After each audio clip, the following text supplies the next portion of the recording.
Hello friends, magic kitchen by Guni में आपका welcome है। आज हम आपके साथ एक बहुत ही डिफरेंट से नाश्ते की रेसिपी शेयर करेंगे और इस नाश्ते को बनाना भी आसान होगा, टेस्ट भी बहुत ही गजब का आने वाला है। अगर आप मार्केट के समोसे कचौरी खाने के शौकीन हैं तो आज का नाश्ता आप ही के लिए है। तो चलिए इसे बनाना स्टार्ट कर लेते हैं। तो इस नाश्ते को बनाने के लिए सबसे पहले हमने ये आधा कटोरी सोया बड़ी ले ली है, उसको एक बाउल में डाल देंगे और उसके ऊपर डालेंगे गर्म पानी। गर्म पानी डालने के बाद में इन्हें में अच्छे से मिक्स कर देना है और थोड़ी देर के लिए ढककर छोड़ देंगे ताकि जो हमारी सोया बड़ी है वो अच्छे से फूल जाए। और जब तक हमारी सोया बड़ी गर्म पानी में भीगती है तब तक चलिए हम एक डो लगा लेते हैं। इसके लिए लेंगे एक खाली बाउल और बड़े से बर्तन में हमने ले लिया है 1 कप के करीब गेहूं का आटा और इसके बाद में डालेंगे हम आधा कप सूजी। सूजी आप कोई भी ले सकते हैं लेकिन बारीक वाली सूजी होगी तो ज़्यादा सही रहेगा। इसके बाद में थोड़ी सी अजवाइन डालेंगे, उसको थोड़ा सा हाथों से क्रश करके डालेंगे। थोड़ी सी कुटी हुई लाल मिर्च डाल दी है और आधा चम्मच के करीब हमने इसमें नमक ऐड कर दिया है। अगर आप कुटी हुई लाल मिर्च नहीं डालना चाहते हैं तो इसकी जगह इसमें चिली फ्लेक्स भी डाल सकते हैं। इसके बाद में मोयन के लिए डालेंगे 2 से 3 चम्मच ऑयल। ऑयल की जगह इसमें देसी घी भी डाल सकते हैं। बस ऑयल और देसी घी डालने से जो मोयन होता है वो परफेक्ट लगता है, तो दोनों में कोई एक चीज़ आप इसमें डाल दीजिए। तो हमने इसमें ऑयल ऐड किया है। अब हम इसे 2 से 3 मिनट तक बढ़िया अच्छे से मस लेंगे ताकि जो मोयन है वो बिल्कुल परफेक्ट लग कर के रेडी हो जाए। तो इस तरीके से जब आटे की मुट्ठी बनने लगे तो आप समझिए कि जो हमारा मोयन है वो बिल्कुल परफेक्ट है।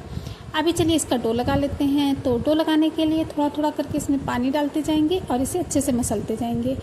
क्योंकि इसमें सूजी पड़ी हुई है इस वजह से पानी जो है वो थोड़ा सा ज़्यादा एब्जॉर्ब होता है और हमें डो को थोड़ा सा गीला रखना है क्योंकि सूजी थोड़ा सा पानी ज़्यादा एब्जॉर्ब करेगी। इस वजह से जब हम डो को रेस्ट के लिए छोड़ेंगे तो जो डो है वो थोड़ा सा हार्ड हो जाता है इस वजह से। तो लगभग 4 से 5 मिनट तक बढ़िया अच्छे से मसल कर हमने इसका डो जो है लगा करके रेडी कर लिया है। चलिए अभी इसे हम ढककर छोड़ देते हैं रेस्ट के लिए ताकि अच्छे से सेट हो जाए। और जब तक हमारा जो डो है वो सेट होता है तब तक जो हम सोया बड़ी भिगो करके रखे थे उसे चेक कर लेते हैं। सोया बड़ी भी हमारी बढ़िया अच्छे से भीग चुकी है। तो अभी चलिए इसे ठंडे पानी से 1-2 बार वॉश कर लेते हैं। ठंडे पानी से अच्छे से वॉश करने के बाद में अब हमने ले लिया है एक खाली मिक्सी का जार और इस तरीके से हाथों से इसे निचोड़ते हुए जितना भी सोया बड़ी में एक्स्ट्रा पानी होता है वो निकालते जाएंगे और सोया बड़ी को हम मिक्सी के जार में ट्रांसफ़र करते जाएंगे। सभी सोया बड़ी का हमने पानी निचोड़ करके इसको हमने मिक्सी जार में ट्रांसफ़र कर लिया है। अब इसके बाद में हम मिक्सी जार का ढक्कन बंद करेंगे और इसे दरदरा सा पीस करके रेडी कर लेंगे। तो लीजिए हमने इसे दरदरा सा पीस लिया है, बस इसी तरीके का चाहिए था। ये जो है वो हमारा रेडी हो चुका है। तो अभी इस हम पूरे सोया बड़ी को जो हमने दरदरा सा पीसा है उसको ट्रांसफ़र कर लेंगे एक छोटे से बाउल में। तो पूरे को ही हमने इस बाउल में ट्रांसफ़र कर लिया है। अभी चलिए आगे का प्रोसेस देखते हैं। तो अभी हम बनाएंगे एक स्टफिंग। तो इसके लिए चलेंगे गैस की तरफ। गैस में एक पैन चढ़ा दिया है और उसमें डाला है थोड़ा सा सरसों का तेल।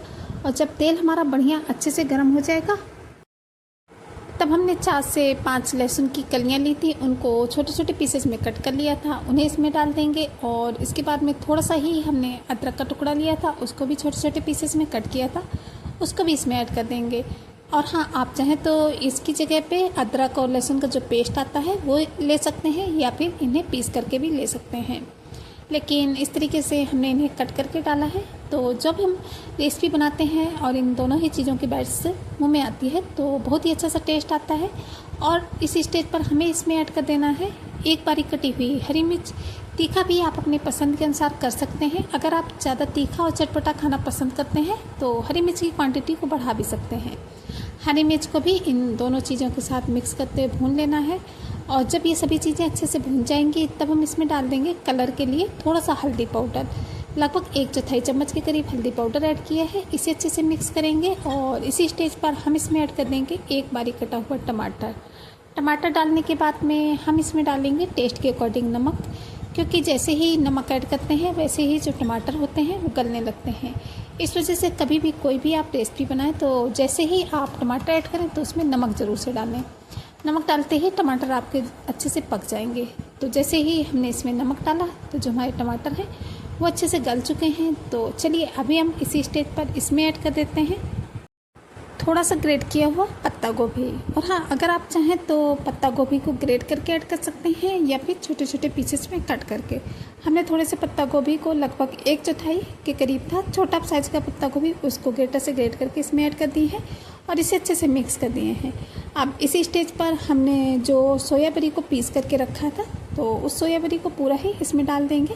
जितनी भी हमारी सोयाबरी थी जिसको कि हमने पीसा था, उसको पूरा इस तरीके से इसमें ऐड कर देंगे। अभी इसे हमें अच्छे से मिक्स कर लेना है। इस तरीके से अगर एक बार आप स्टफिंग बना लिए तो सभी को बहुत ज़्यादा पसंद आने वाली है।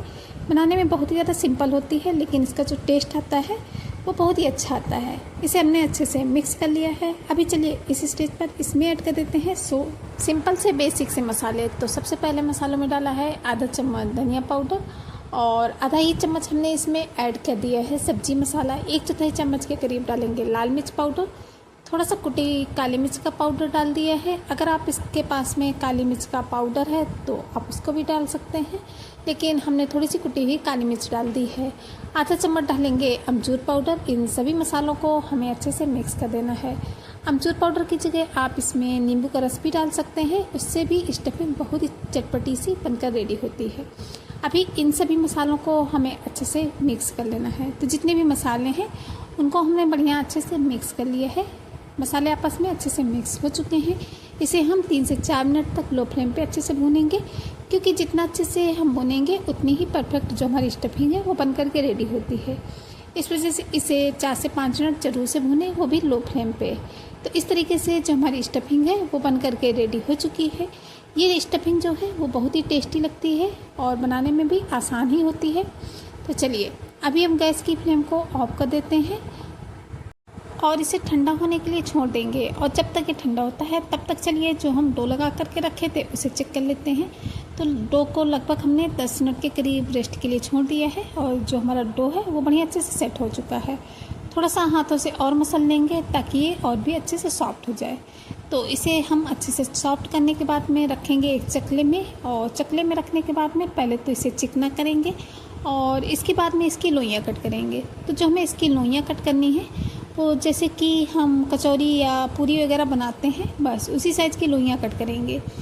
तो इतने सेटों में हम इसकी लगभग एक साइज़ की 6 से 7 लोइयाँ कट करके रेडी कर लेंगे। तो सभी लोइयों को हमने कट कर लिया है। बाकी लोइयों को हम रख देंगे साइड में और एक लोई ले लेंगे। उसको पहले तो हम इस तरीके से थोड़ा सा चपटा करेंगे और चपटा करने के बाद में अब हम पहले तो इसमें थोड़ा सा सूखा आटा लगा लेंगे और इस तरीके से इसे कटोरी के साइज़ देंगे, जैसे कि कटोरी वगैरह होती है बस उसी तरीके से। और थोड़ा सा गड्ढा करेंगे, बीच में जो हमने स्टफिंग बनाई थी उस स्टफिंग को रखना है और इसे ऊपर से अच्छे से लॉक कर देंगे। तो इस तरीके से हमने इसे अच्छे से लॉक कर दिया है। लॉक करने के बाद में थोड़ा सा इसे हथेली से चपटा कर देंगे।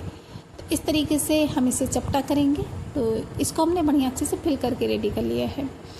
और हाँ, अगर आप चाहें तो ऊपर का जो एक्स्ट्रा आटा होता है उसको निकाल भी सकते हैं, लेकिन हमने इसी तरीके से कर दिया है। फिर से थोड़ा सा सूखा आटा लगाएंगे और इसे थोड़ा सा 1-2 बेलन चलाएंगे, बस इससे ज़्यादा नहीं चलाना है, ज़्यादा पतला नहीं करेंगे, 1-2 बेलन ही चलाने हैं ताकि ये बिल्कुल परफेक्ट सेट रहे। क्योंकि अगर हम इसे ज़्यादा पतला कर देंगे तो जो अंदर की स्टफिंग है वो बाहर आ सकती है, इस वजह से। इसी तरीके से आपको हम दूसरा भी फिल करके दिखाते हैं। तो फिर से एक लोई ले लेंगे और उसे थोड़ा सा बड़ा करते हैं, बीच में थोड़ा सा गड्ढा करेंगे और जो स्टफिंग बनाई थी उस स्टफिंग को सेंटर में रखना है और इसे ऊपर से अच्छे से लॉक कर देना है। अच्छे से लॉक करने के बाद में इसे थोड़ा सा चपटा करेंगे और 2 से 3 बेलन चलाने हैं, ज़्यादा नहीं चलाने हैं, क्योंकि इसे हम थोड़ा सा थिक ही रखेंगे। तभी ये जो हमारा नाश्ता है वो बिल्कुल परफेक्ट बन करके रेडी होता है। तो फिर से हमने इसे बेल करके रेडी कर लिया है। इसी तरीके से चलिए सभी को बना करके रेडी कर लेते हैं। तो हमने इसी तरीके से ये 5 से 6 जो पूरियाँ हैं उनको बना करके रेडी कर लिया है। तो चलिए अभी इन्हें लेकर के चलते हैं फटाफट से गैस की तरफ फ्राई करने के लिए। तो इन्हें फ्राई करने के लिए पहले से ही हम ऑयल को कढ़ाई में गर्म होने के लिए रख दिए थे। ऑयल जो है वो हमारा बढ़िया अच्छे से गर्म है। तो अब जब हमारा ऑयल अच्छे से गर्म है तब हम एक ये सोयाबरी की कचौरी लेंगे और ऑयल में डाल देंगे। बस इतना याद रखना है कि जो हमारा ऑयल हो वो अच्छे से गर्म हो। अच्छे से गर्म होने से ही जो हमारी कचौरी है वो अच्छे से सेक करके रेडी होती है। और बस इस तरीके से थोड़ा सा चम्मच से इसे हम इधर उधर करते जाएंगे और बस जब हम कचौरी को डाल देंगे इसके बाद में गैस की फ्लेम को लो टू मीडियम कर देंगे। और जब ये एक तरफ से हल्की हल्की सी क्रंची हो जाएगी तब हम इसे पलट देंगे। तो चलिए इसे एक तरफ से पलट देते हैं ताकि ये दूसरी तरफ भी अच्छे से सिकने लगे और थोड़ा सा ये क्रिस्पी होने लगी है। तो बस इसी तरीके से इसे हमें एक दो बार उलट पलट करते हुए बढ़िया अच्छा सा कलर आने तक सेक लेना है। तो जो हमारी एक कचौरी है वो अच्छे से सेक करके रेडी हो चुकी है। तो चलिए इसी तरीके से दूसरी भी बना लेते हैं। तो जितनी भी हैं उनको इसी तरीके से फ्राई करेंगे। और हाँ, बस इतना याद रखेंगे कि जब हम कचौरी को इसमें डालेंगे तब जो गैस की फ्लेम है वो हाई होगी और इसके बाद में गैस की फ्लेम को हम लो टू मीडियम कर देंगे, क्योंकि लो टू मीडियम में ही ये अच्छे से सेक पाएगी। और हाँ फ्रेंड्स, आप हमारी ये जो वीडियोज़ है वो कहाँ से देख रहे हैं कमेंट बॉक्स में बताना बिल्कुल भी नहीं भूलिएगा, क्योंकि आप लोगों के एक कमेंट से बहुत ज़्यादा मोटिवेशन मिलता है आप लोगों के लिए इसी तरीके से नई नई रेसिपी की वीडियोज लाने के लिए। और हमें भी पता चलता है कि हमारी जो रेसिपी है वो कहाँ कहाँ से देखी जाती है, आप लोग हमें कहाँ कहाँ से सपोर्ट करते हैं। तो प्लीज़ कमेंट बॉक्स में एक कमेंट करना बिल्कुल भी नहीं भूलिएगा।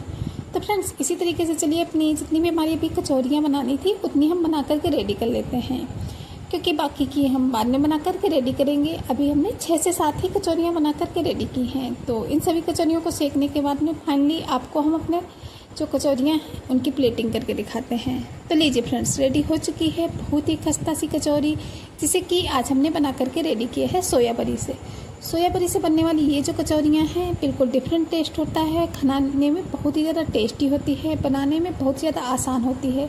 तो एक बार आप इसे इस तरीके से घर में ज़रूर से बनाइएगा। यकीन मानिए आपके जो बच्चे हैं वो इनके फ़ैन होने वाले हैं, क्योंकि इनका जो टेस्ट आता है बिल्कुल आलू की कचौरी से, समोसे से बिल्कुल डिफरेंट आता है। इस वजह से इन्हें आप एक बार ज़रूर से ट्राई कीजिएगा। और हाँ, अगर आपको हमारी रेसिपी थोड़ी सी भी पसंद आई हो तो प्लीज़ वीडियो को एक छोटा सा लाइक ज़रूर करें। इसे ज़्यादा से ज़्यादा फैमिली फ्रेंड्स के साथ शेयर भी करें। चैनल पर नए हैं तो चैनल को सब्सक्राइब करना बिल्कुल भी नहीं भूलिएगा, वो भी बेल आइकन के साथ में, ताकि आने वाली वीडियोज़ की नोटिफिकेशन आपको टाइम पर मिलती रहे। आप इन कचौरियों को गर्मा गर्म चाय के साथ एंजॉय कीजिए। चाय के साथ भी ये बहुत ही ज़्यादा टेस्टी लगती हैं, या फिर आप इन्हें धनिया चटनी के साथ में, टमाटो केचप के साथ में, जैसे भी आप खाना पसंद करते हो वैसे आप इन्हें एंजॉय कर सकते हैं। तो चलिए फ्रेंड्स, फिर चलते हैं, मिलेंगे किसी नई वीडियो में इसी तरीके की किसी नई यूनिक सी रेसिपी के साथ। तब तक के लिए bye bye. Thanks for watching my video.